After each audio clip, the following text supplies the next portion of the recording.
Hello and welcome to SciLux, the podcast where we talk about scientific developments and technological changes in Luxembourg. The year 2021 has just begun, and this is the occasion for many podcasters and media alike to prepare different summaries and information about top stories in their field or on their websites.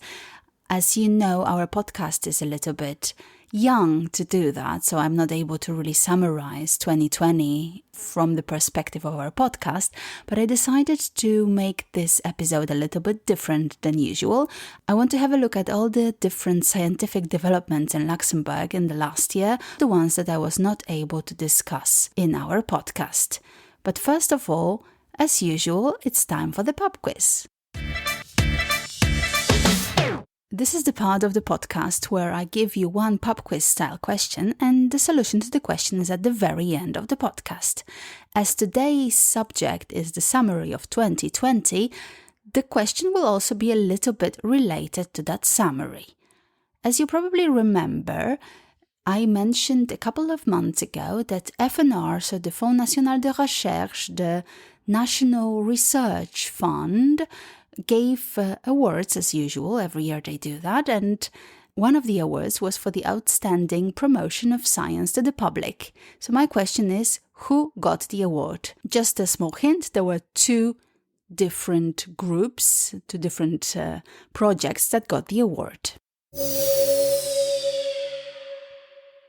And now let's go back to the summary of 2020. So first of all, there were quite a few different projects just being launched, institutions or scientific research bodies, I would say. And one of them I was able to tell you about, that was the ESRIC, so the European Space Resources Innovation Centre. I'm very excited about it. They recently started employing. And this centre is supposed to focus on the expertise for scientific, technical, business and economic aspects related to the use of space resources. And this is a joint initiative of Luxembourg Space Agency and LIST, so the Luxembourg Institute of Science and Technology.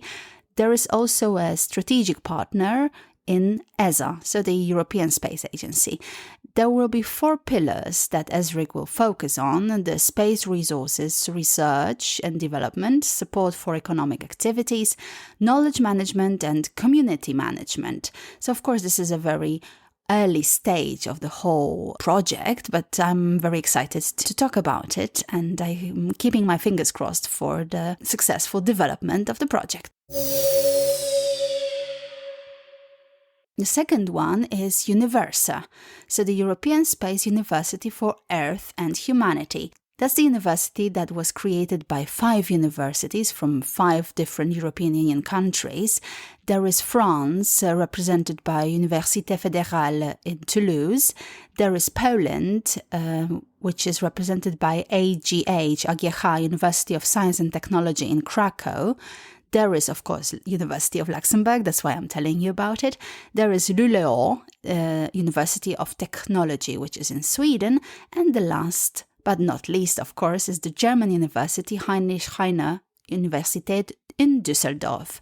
And these universities decided to create something special that will mean kind of inter-university studies and the opportunity to start studying in one place and then move much more easily than the usual Erasmus program, for example.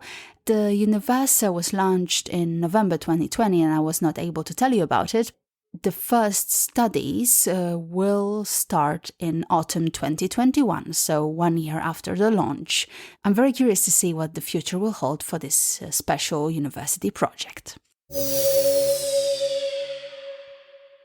And now a few other things that happened recently. First of all, there was the launch of the second version of the Scan for Chem app. This is an app developed by LIST, so Luxembourg Institute of Science and Technology, which I think will be one of the main characters in our podcast today because there has been quite a lot going on in LIST, and they developed it 2 years ago.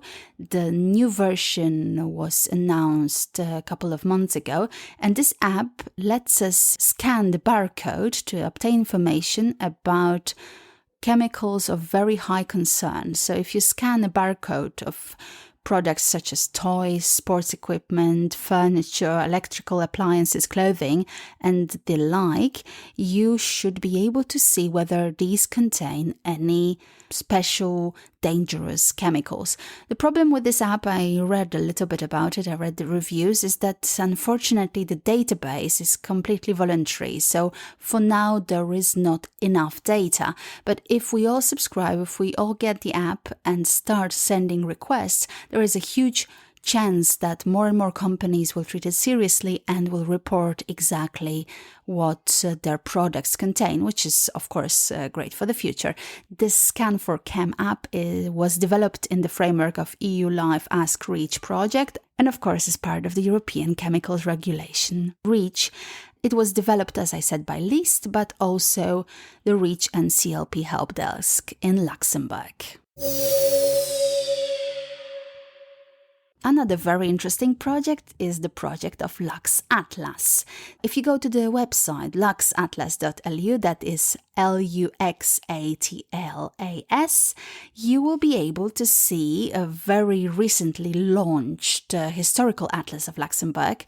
You can retrace the city's development until today, and it was developed by two scientists from the University of Luxembourg, the historian Martin Ohrmacher and the geographer Steve Kass. It's very cool. I even spent some time with my son looking at different stages of development and checking out how much Luxembourg has changed. There are different maps included in there, digitalized.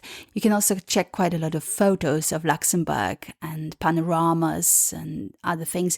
Really do check it out. Unfortunately, it is currently only in German, but I hope that other translations will follow. Another interesting project that I was not able to mention before because it all was announced before our podcast started, is the project that was worked on at LICH, so the Luxembourg Institute of Health.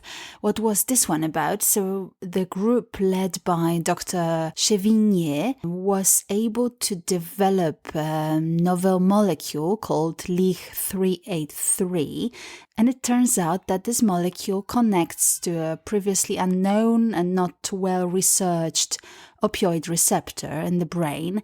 These opioid receptors are very important because they are the ones to receive opioids, the ones that exist naturally in our body, but also the synthetic opioids that I'm sure you heard about. And, well, they are the foundation of the opioid crisis we are all facing nowadays in the world.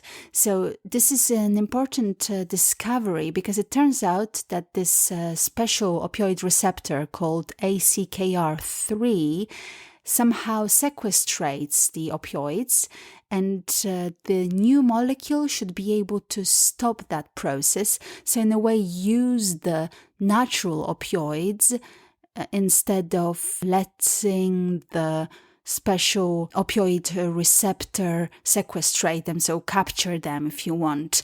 And this might mean that we will be able to develop new drugs, which will not necessarily mean introducing synthetic opioids to fight severe pain or depression, but rather work on that special receptor in order to let the natural opioids do their work.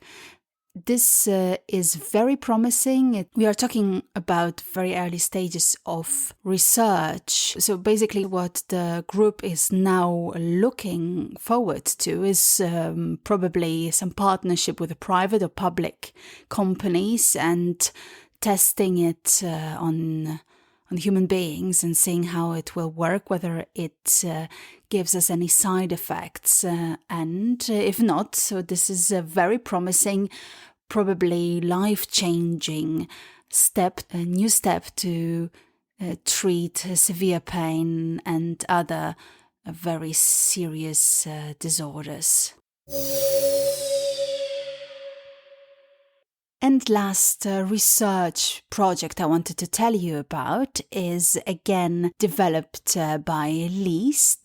This time it is related to microscopy and getting a very important award in the field. So the researchers at LIST got an award from a bi-monthly publication called Microscopy Today. It's a very interesting publication because it is actually targeted not at specialists, but rather at people who simply happen to use microscopes. So it's a little bit more open to the public. And LIST got this award because they managed to be the first to develop a microscope that is not only showing the objects that are being viewed, but also is giving the exact chemical composition information simultaneously. So this project was born in 2011. Then the first microscope was developed with the company Zeiss, which is a company specializing in optics and optoelectronics. And then after that, in 2018, there was a spin-off startup launched called Lion Nanosystems, and all this cooperation resulted in the Orion Nanofab SIMS microscope, which got the Innovation Award from the Microscopy Today. I actually, before reading about it, I even didn't know that it's possible to see something and at the same time know about the composition of the object viewed. Is that ignorant, layman? I don't know, but I'm very happy to know that this is absolutely possible. And on top of it, the first people behind it were working in Luxembourg. And now, after all these important pieces of news concerning scientific research in Luxembourg, it's time for the solution to the pub quiz. So if you remember, my question this time was about the FNR Awards, or to be precise, the outstanding promotion of science to the public. So a little bit what I'm doing, of course not saying that it's outstanding, but just promotion of science to the public. And there were two winners this time. The first winner was Carole Blondhanten from LISER, so Luxembourg Institute of Socio-Economic Research, for the board game called The GG Goes Round, and it was about gender discrimination and gender stereotypes still present in Luxembourg, as Carole says. And this project managed to visit different places, go to schools. It was at the Science Festival and had some parallel research going on. The second one was the Mind the Brain project by LCSB, the Luxembourg Center for Systems Biomedicine from University of Luxembourg. This time it was a cooperation between scientists and Luxembourgish artists, and you might remember these big sculptures of brains all over Luxembourg when we could still roam the city and visit places like that. And next to these sculptures, you could read a little bit about brain research in Luxembourg and beyond. And this was the second project that got the FNR Award. And this is the end of the podcast. You might be wondering why there is no COVID-related piece of information in my podcast, but I'm consistently trying to avoid this information because I think you already have enough of that. And there is so much going on in science in Luxembourg. Once again, remember to subscribe, to follow, to tell others about the podcast. Go visit the Facebook page, Twitter page, wherever else you find SciLux. I hope you enjoyed the show. And remember that the next episode will be launched in 2 weeks' time. So every second Monday of the month. This was SciLux, and my name is Hanna Siemaszko.